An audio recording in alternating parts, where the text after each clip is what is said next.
Once upon a crisp winter dusk, in a small village nestled on the edge of the desert, lived a humble weaver named Anna. Her hands, roughened by years of work, transformed simple wool into rich, colorful cloth. Each dawn, she gazed with quiet wonder at the sun's rising brushstrokes across the sky. Yet, as the days of Advent arrived and her tasks multiplied, loom threads to rewind, markets to visit, bread to knead, her heart felt tangled and tired, her eyes often fixed on the dust of the earth. One evening, Anna's old friend Samuel visited as she tended her loom. He brought news of a traveling teacher who spoke of God's love made flesh, echoing sermons Anna's grandmother once recited. Samuel admired the star-patterned shawl Anna was weaving, remarking, "See how each thread joins in order, a design not formed by chance, but by your intent." Anna paused. The pattern she wove was no accident. Even the smallest shimmer was carefully placed.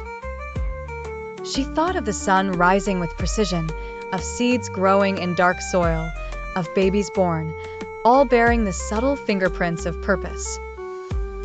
Suddenly, the teacher's words echoed in her heart. All things came into being through him.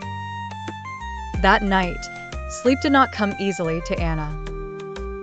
Instead, she slipped out beneath the velvet sky studded with cold, clear stars.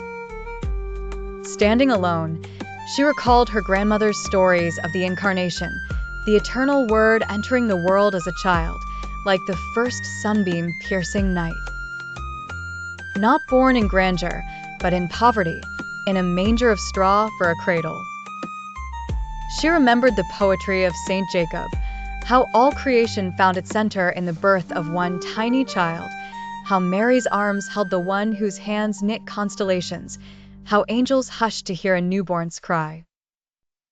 Kneeling quietly, Anna whispered her gratitude for the loyal, steady friends who cared for her, for the skill in her hands, for safety from harm, for the freedom to work, to worship, and to hope. The pile of gifts grew as she remembered her home, her sister's laughter, the gentle warmth of her sheep, the daily bread on her table, her body's strength, the flickering oil lamp, and the invitation to welcome the child of Bethlehem into the inner room of her heart. As Anna rose and returned inside, she noticed the first silver light of dawn and felt its beauty anew.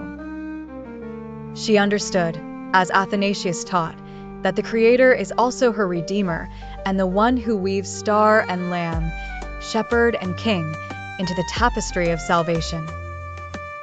Her tasks no longer felt burdensome but transformed, each thread and loaf a small act reflecting Him who gives all things meaning.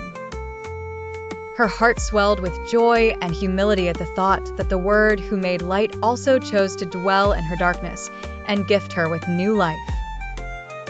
Lesson: the Incarnation invites us to see the Creator's loving design in every blessing, to pause and give thanks, and to welcome the mystery of God made man with awe and gratitude.